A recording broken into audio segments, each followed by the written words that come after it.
ये भी एक बहुत बड़ा क्वार्टर है, इसको अंदर से ताला लगा हुआ है। ये दरवाज़ा तो उसी दौर का है, लेकिन हालत देखें, इसमें पानी भी अभी ठहरा हुआ है। शायद ये जो ज़ेरे ज़मीन पाइप जा रहा है पानी वाला, ये लीक है। और अंदर से भी ताले तो नहीं लगे हुए, लेकिन इसको अंदर से बंद किया गया है। लेकिन बज़ाहिर यही दिखाई दे रहा है कि इसमें कोई नहीं रहता, क्योंकि ये देखें ना, चारों तरफ इसके ना कोई सफाई है, ना ही ये पता चलता है कि इसमें कोई लोग रहते हैं।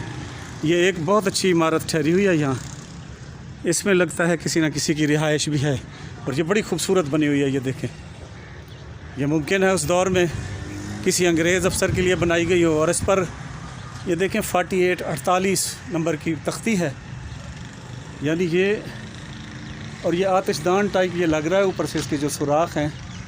यकीनन ये उस दौर में किसी बड़े अफसर, ये भी हो सकता है किसी अंग्रेज़ अफसर के लिए ये अलहदा बनाया गया और बेहतरीन बार। नवाब साहब स्टेशन सी बिल्कुल साफ सुथरा और खूबसूरत सी वाले महल उन्होंने गाड़ी आ खड़ जाई सी अंदर छकड़ा बिंदा पिया। नवाब साहब अंदर उत्ते बांधिया आंधे इमियान बांधे इमियान इसे ही करें इस्तेमाल मदद। आप अंदाज़ा लगाएं कि 150-200 साल पहले जब इन स्टेशनों की तामीर की गई तो ये बड़ी बड़ी कॉलोनियाँ भी इनके साथ तामीर की गई। इसका मतलब है कि इतनी तादाद में यहाँ मुलाजिम थे, अमला था, कि उनकी रिहाइश के लिए, उनकी सहूलत के लिए इतने लंबे पैमाने पर बड़ी बड़ी कॉलोनियाँ भी साथ में हुक्मरानों को तामीर करनी पड़ी। अस्सलामुअलैकुम। सही नवाब साहब जे रहना सही जल्द फौत आन हूँ वाले मैं रोड ते खड़ा जल्द बग्गी ते चार ते गया चाह ते गया सब बंदे रोंदे खड़े हैं, सारे रोंदे पियान, पैसे सड़े पे बाल चुनते खड़े हैं। जल्द गया फौत बड़ा लेक नवाब साहब तो जल्द मतलब वड्डा थी गया नवाब जे महल है ये गड्डी खड़ी आई उनका नौकर आंदा हा। मैं कि सब गाड़ी तो दिखा नवाब साहब दी और तो यार कौन है? मैं कि मेरा अहमद दा पोतरा हाँ वो मेरा यार है। मैं क्या अखबार में दिखाया डब्बे इतने खूबसूरत हैं, इतने खूबसूरत हैं जाते वो महल ही नहीं अंदर यान कंगलियान पगलियान क्या पखे आन जो कुछ आन चांदी के बड़े आन पता नहीं किधे गए किधे नहीं गया समझ तो कम बाहर है। औज़ु बिल्लाहि मिनश शैतानिर रजीम बिस्मिल्लाहिर रहमानिर रहीम नहमदुहु व नसल्ली अला रसूलिहिल करीम। डेरा नवाब स्टेशन के सामने मौजूद वो रेलवे कॉलोनी जो कभी देखने के काबिल हुआ करती थी तामीर के हिसाब से, अपनी इमारत के हिसाब से और अपनी आबादी के हिसाब से, आज मैं उसकी उजड़ी हुई हालत को आपको दिखाकर अपने दुख में, गम में बराबर का शरीक करना चाहता हूँ। ये एक कॉलोनी वहाँ से शुरू होती थी जहाँ से ये आपको एक क्वार्टर नज़र आ रहा है, जिसकी खिड़कियाँ दरवाज़े उखाड़ ली गई हैं ये सामने। और ये तमाम यहाँ क्वार्टर्स ही हुआ करते थे। ये देखें इनमें से कुछ की क्या हालत है, जिनकी खिड़की दरवाज़े और ईंटें तक उठा ली गई हैं। और ये इसके साथ एक लाइन है पूरी, ये देखें वो आपको एक रोशनदान सा नज़र आ रहा होगा हवा के लिए और रोशनी के लिए। मैं आपको, ये बहुत बड़ी कॉलोनी थी, यहाँ कोई 2-4 क्वार्टर न थे और यहाँ आलीशान घर भी थे जो स्टेशन मास्टर, नायब स्टेशन मास्टर, टिकट कलेक्टर यानी जो अच्छे ओहदेदार होते थे उनके लिए थे, फिर उसे छोटे अमले के लिए। अब ये देखें, ये भी एक बहुत बड़ा क्वार्टर है, इसको अंदर से ताला लगा हुआ है। ये दरवाज़ा तो उसी दौर का है, लेकिन हालत देखें, इसमें पानी भी अभी ठहरा हुआ है। शायद ये जो ज़ेरे ज़मीन पाइप जा रहा है पानी वाला, ये लीक है। और अंदर से भी ताले तो नहीं लगे हुए, लेकिन इसको अंदर से बंद किया गया है। हालत इसकी ना होने के बराबर है। निशानात बता रहे हैं यहाँ कोई नहीं आता जाता। ये हो सकता है कि भी किसी मुलाजिम ने अपना कब्ज़ा बरकरार रखने के लिए अंदर से कुंडा लगाकर ताला लगाया हुआ हो, लेकिन बज़ाहिर यही दिखाई दे रहा है कि इसमें कोई नहीं रहता, क्योंकि ये देखें ना, चारों तरफ इसके ना कोई सफाई है, ना ही ये पता चलता है कि इसमें कोई लोग रहते हैं। ये एक बहुत अच्छी इमारत ठहरी हुई है यहाँ, इसमें लगता है किसी न किसी की रिहाइश भी है। और ये बड़ी खूबसूरत बनी हुई है, ये देखें। ये मुमकिन है उस दौर में किसी अंग्रेज़ अफसर के लिए बनाई गई हो। और इस पर ये देखें 48 नंबर की तख्ती है, यानी ये, और ये आतिशदान टाइप ये लग रहा है ऊपर से इसके जो सुराख हैं। यकीनन ये उस दौर में किसी बड़े अफसर, ये भी हो सकता है किसी अंग्रेज़ अफसर के लिए ये अलहदा बनाया गया और बेहतरीन बाहर से इसको ताला है, वरना ये इमारत यकीनन अंदर से इंतहाई खूबसूरत होगी। और ये कुछ बेहतर हालत में ठहरी है।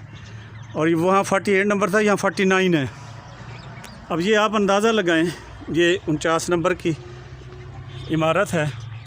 इसकी खिड़कियों की जालियाँ तो टूटी पड़ी हैं, लेकिन ये इमारत भी अच्छी हालत है बनिस्बत।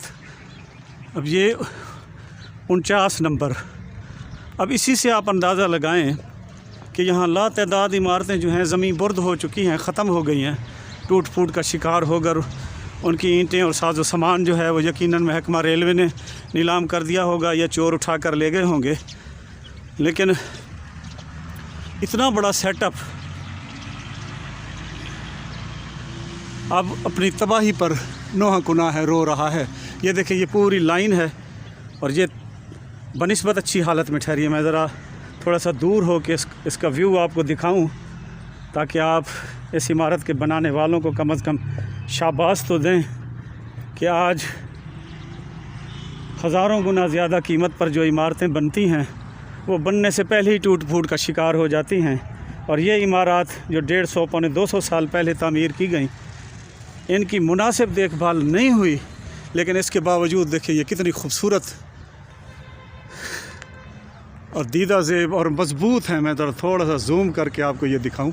ये देखें ज़रा, ये देखें कितनी ही खूबसूरत इमारत है ये। और ये देखें, फिर ये एक पूरी लाइन है, ये देखें इस तरफ, और ये लाइन दूर तक जाती थी।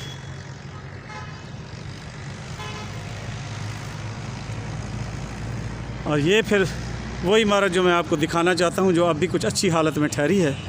ये बहुत सारे क्वार्टर हैं, शायद इनमें रिहाइश गाहें भी अब भी हों, लोग रह रहे हों, क्योंकि इसकी हालत कुछ बेहतर दिखाई दे रही है। लेकिन सफाई सुथराई का निज़ाम आप देख लें, यूँ महसूस होता है कि यहाँ इंसान बसते ही नहीं हैं। ना महकमे वालों को कोई ख्याल है, ना मकामी बल्दिया को, और ना ही अफसरान बाला को, क्योंकि अफसरान बाला की तो आलीशान कोठियाँ होती हैं, नौकर होते हैं सफाई सुथराई वाले, उनको क्या परवाह कि निचला अमला चाहे बदबू से मर जाए, बीमारियों से मर जाए। ये देखें, ये एक क्वार्टर ठहरा है, इसकी तर्ज़ तामीर आप मुलाहज़ा फरमाएँ। अगर आपको ये दिखाई दे रही है कितनी खूबसूरत इसके शेड बने हुए हैं और अभी तक कायम व दायम है। अगरचे इसकी हालत खस्ता है देखभाल ना होने की वजह से, लेकिन फिर भी इसकी खूबसूरती आप देखें कि कितने खूबसूरत तरीके से बनाने वालों ने इसको बनाया है। और यहाँ भी ये वो सारी ज़बान जाते हैं जो पत्थर थी यहाँ पे, यहाँ जो क्वार्टर थे अब ना होने के बराबर हैं। वरना आप अंदाज़ा लगाएं कि 150 पौने 200 साल पहले जब इन स्टेशनों की तामीर की गई तो ये बड़ी बड़ी कॉलोनियाँ भी इनके साथ तामीर की गई। इसका मतलब है कि इतनी तादाद में यहाँ मुलाजिम थे, अमला था, कि उनकी रिहाइश के लिए, उनकी सहूलत के लिए इतने लंबे पैमाने पर बड़ी बड़ी कॉलोनियाँ भी साथ में हुक्मरानों को तामीर करनी पड़ी। और आज जब 150 पौने 200 साल के बाद आबादी सैकड़ों गुना तो नहीं कह सकते, लेकिन कई गुना बढ़ चुकी है। यानी 150 पौने 200 साल पहले अगर रियासत भावलपुर की आबादी 20-22 लाख होगी पूरी की, तो आज करोड़ों में है। इसी तरह मुल्क की आबादी अगर उस वक्त पूरे पाकिस्तान की चंद करोड़ में होगी तो आज 25 करोड़ से गैर मुहतात अंदाजे के मुताबिक ऊपर है। लेकिन हाल ये है कि वो जगह जो चंद करोड़ लोगों के लिए तो सैकड़ों की तादाद में इमारत बनाकर लोगों की सहूलत के लिए तामीर की गई, बनाई गई, आज करोड़हा आबादी बढ़ने के बावजूद उन जगहों में कमी आ गई है, बल्कि मिलिया मेट हो गई हैं। यानी ज़्यादा बनने के बजाय, उन जगहों की हिफाजत होने की बजाय, उन जगहों को और ज़्यादा खूबसूरत होने की बजाय, उनकी तामीर और तरक्की की बजाय उनको तबाह व बर्बाद कर दिया गया। और इस घर को आग लग गई, घर के चिराग से किसी से क्या गिला करें। अब ये मुल्क के विरसे की ये जो सूरत हाल है, ये कोई अमेरिका, बरतानिया, रूस या दूसरे मुल्कों से, इसराइल या दूसरे मुल्कों से आकर तो गैर मुस्लिम लोग नहीं कर गए। हमारे अपनों ही ने ये हाल किया है इसका, और सिर्फ़ दुनियावी चंद टकों के लिए। अल्लाह पाक हमारे लोगों को अपने विरसे से मोहब्बत करने की तौफ़ीक दे, अपने इलाके से मोहब्बत करने की तौफ़ीक दे। ये बहुत बड़ी कॉलोनी थी जो आज अपनी बर्बादी का रोना रो रही है, और बर्बादी के साथ साथ यहाँ देखें जो चंद लोग यहाँ बसते हैं उनके लिए ये उनकी हिम्मत है कि यहाँ बस रहे हैं इस ताफ़ुन ज़दा माहौल में। अल्लाह पाक हमारे लोगों को राह हिदायत पर चलाए, कम अज़ कम अपने विरसे से, अपने मुल्क से, अपने लोगों से मोहब्बत करने की तौफ़ीक दे। आमीन सुम्मा आमीन। अल्लाह आपको भी अपनी हिफाजत में रखे, अल्लाह आपको सलामत रखे।